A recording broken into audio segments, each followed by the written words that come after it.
tjetër që nuk gjon kombin e tij. Çfarë i kërkoni ju atij? Nuk e ka gjuar. A dini çfarë? Ka njerëz që ende thonë, po si more nuk u lodhët 22 ditë, por si të lodhemi ne kur ata ka 36 vite që s'lodhen duke na vjedhur dhe ne të lodhemi për 22 ditë.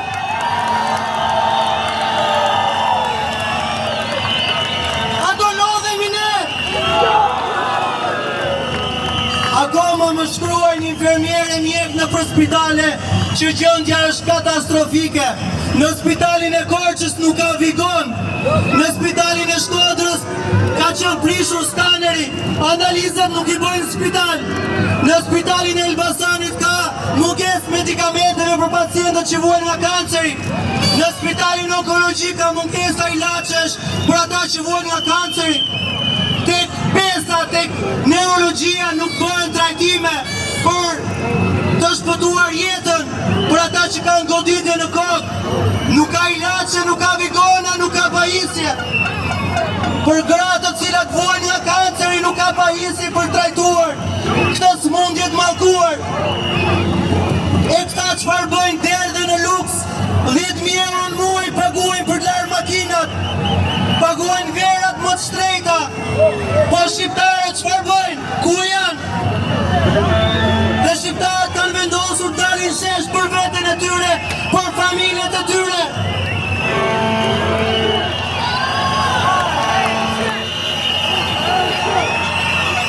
Rinia është motori i kësaj proteste dhe nëse rinia do që kjo çështje të shkojë deri në fund, duhet jetë këtu shesh çdo ditë më shumë.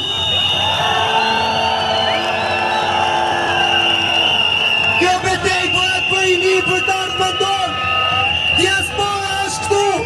Diaspora ka lënë punën, ka lënë familjet e tyre, ka lënë punët e tyre, ka lënë të ardhmen e tyre dhe janë këtu.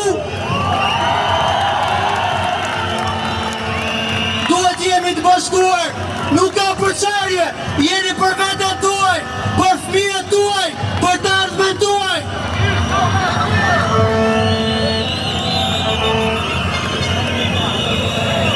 Të gjithë bashkë duhet japim besën atij flamuri që nuk iket nga ky shesh, pa siguruar të ardhmen tonë. Nuk iket nga ky shesh, sepse nëse ikim me praktizëm Shqipërinë, do duhet të ikim të gjithë atje jashtë. Këtu është ardhmja jonë, nga këtu nis ardhmja jonë. A betoni!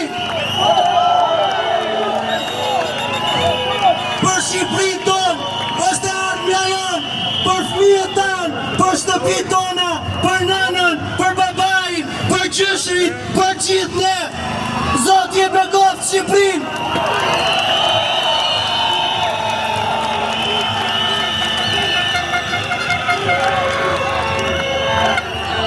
Revolucion! Revolucion! Mirëmbrëma Shqipëri! Mirëmbrëma rini! Sot e kam kushtuar një poezi diasporës. Bite bijat, po i sret nana. Po i sret nana bite vet, jam ulshtrat për me vdek. Fryma shpirtit më shbloku, sytë e ballit këtë më janë dërbu. 30 vjetë që parangoj, një ditë parë dhe që shikoj. 30 vjetë smunje, 30 vjetë s'kam një mirim, 30 vjetë vetëm qkenje. S'po më të smunja infekcioni, po më të vjellja e korupcioni. Kam të rjegër trupin tim, kur Shqipëri së qatë sërin. Shpirti i nanës po përplitet, e me tjetin ka zavitet. S'po dhe nana për me vdek, ne i sot zirë, pite dhe.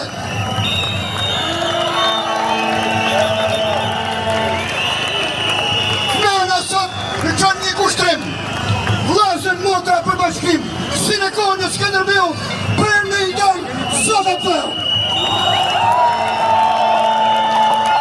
Vin nga Londra, e nga Anglia, vin edhe nga Gjermania, vin nga Zvicra, Italia, Bitë e bia, anë më në botës, janë afru, sot rreth sofrit.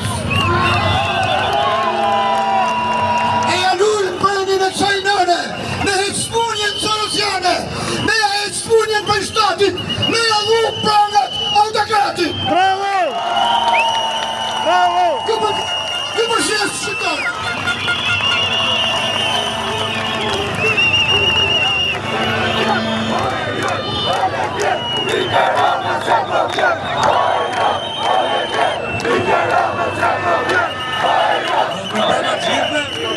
Kisha përgatitur një fjalin faktikisht, por nuk dua t'ja dedikoj juve, sepse juve, dhe po t'ju them fjalimin më të bukur në botë, nuk është aq i bukur sa 22 ditë qendrës që ju keni bërë shembullore dhe aq spektakolare sa sakrifica që ka bërë diaspora për të qenë këtu ndihmë ne. Kështu që dua t'ja dedikoj këto 2 minuta atyre që nuk kanë gjetur guximin që t'jenë protestu me ne. Atyre që thonë, qa garancie na jepni ju protest që ky sistem mund të rrëzohet. Atyre që thonë, nuk ikën në Rama, qa sigurie jepni ju. Dua t'ju bëj unë një pyetje përpara se t'ju jap sigurinë tonë. Qa sigurie keni ju në këtë vend ku jetojmë, që s'ka ilaç në spital?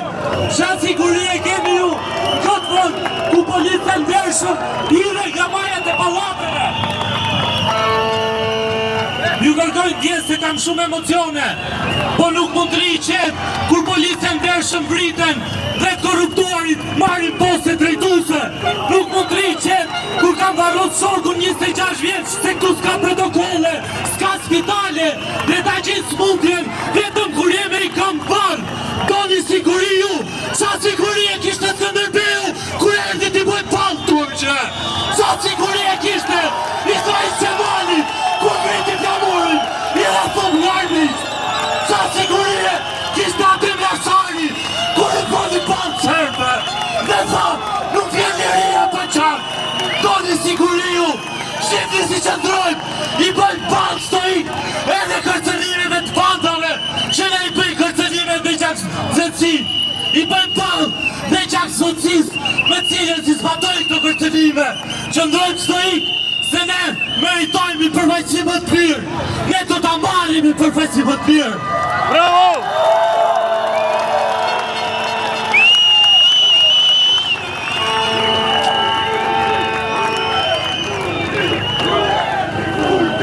Ta marrë e në fundi, se ne me qëndrojmë, nuk ka rëndësi, a jemi të majtë apo t'javë, tu ka njerëz nga gjitha llojet e bindjeve, tu jemi bashkë për drejtën tonë, për të ekzistuar si shqiptarë, kombin tonë, drejtë që s'na e kanë mohu kot, as serbët, as grekët, as romakët, as osmanët i 4.000 vite. Ne rrim tu për të farën tanë, është sakrifica tyre, sakrifica prindërve tanë, që na jep garanci që ne mund t'ja dalim. Kështu që ju lutem një fjalë të fundit dhe kësa protestojmë çdo mbrëmje drejt sigurisë me pasiguri absolute, ju them vetëm diçka, kur mos u dorëzoni, le të jetë reagimi juaj, ulërimat tuaja, provorimat tuaja, le të jenë ato këmbanat e sigurisë për ato që nuk gjej guximin që të bashkohen me ne.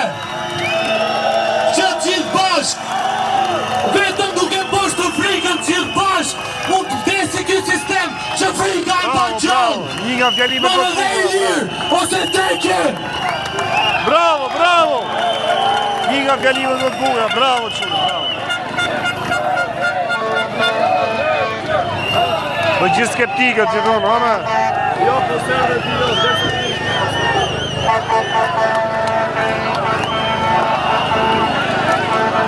Përshëndetje! Më dëgjoni një sekundë. Një përshëndetje e veçantë shkon për policinë e shtetit.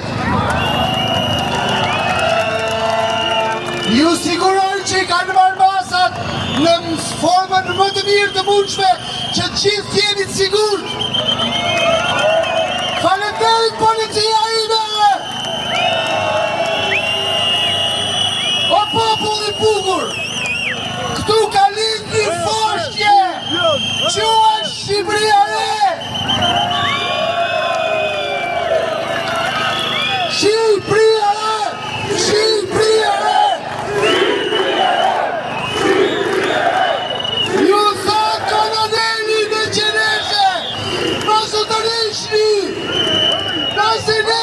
vdekit foshnje!